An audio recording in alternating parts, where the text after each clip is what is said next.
Mahigit pisong big-time oil price hike na naman ang sasalubong sa mga motorista bukas. Ayon po sa Energy Department, naabot na ang kondisyon para bigyan ng fuel subsidy o ayuda ang mga driver.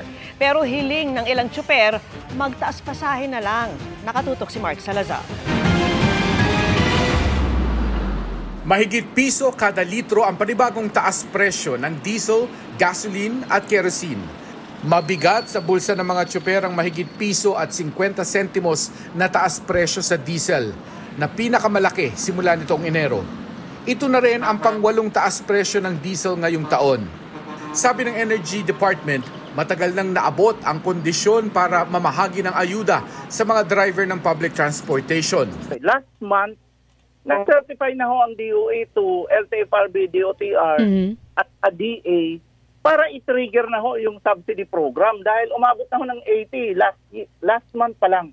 Sabi ng LTFRB, inaabangan pa nila ang pondong ipapamahagi na aabot sa mahigit 1.2 bilyong piso. Meron pong batas that if the price of the crude oil breaches $80 per barrel po, it will trigger the release of the fuel subsidy.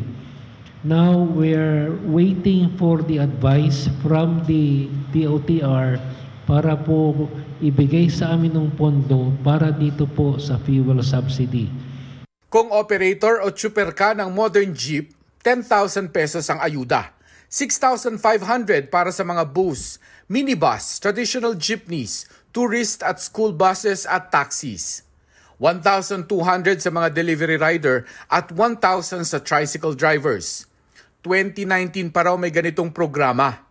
Pero wala raw natanggap ang ilan kong nakausap. Wala akong natanggap pero nakapagpasa pa ako ng form sir doon sa LTFRB. Sabi niya babalik din daw ako pero wala pa rin eh. Meron lang yung galing lang sa mga mayor gano'n.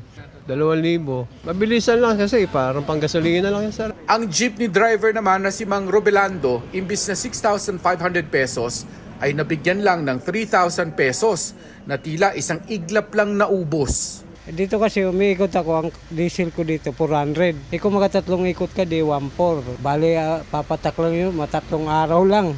Pag-amin ng LTFRB, dapat pang ayusin ang problemadong distribusyon ng ayuda. Nagkakaroon po kami ng problema sa pagbabayad sa mga tricycle po because this is being handled by the DILG. Kung minsan po, kulang-kulang yung listahan, kaya yung previous fuel subsidy po na iniatang po at binigay ng gobyerno ay hindi pa ho namin fully na naibibigay. Kaya mas marami sa nakausap kong tsuper ang mas gusto ng dagdag pasahe na lang. Magkano ho yung sa tingin yung dagdag na tama lang, makatwiran na? Mga 5 pesos.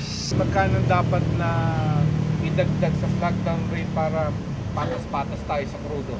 Kahit mga 10 piso lang sir, 10, 20 ganun. Pag muli nilang ilalabas yung kanilang petisyon po, muli po namin itong didinggin. And pag meron hong merito yung kanilang petisyon, we will consider their petition for a fair increase. Pero depende pa rin sa sitwasyon ng tsuper. Si Mang Robelando ayaw din ng dagdag pasahe dahil 6 ang namamasahe niyang anak araw-araw. Kahit pa sabihin nagmamaneho ka, yung mga kasamaan mo sa bahay, yung namamasahe rin, yun ang dapat doon. Kontrolin na lang ng gobyerno yung pagtaas ng krudo. Para sa GMA Integrated News, Mark Salazar, nakatutok 24 oras.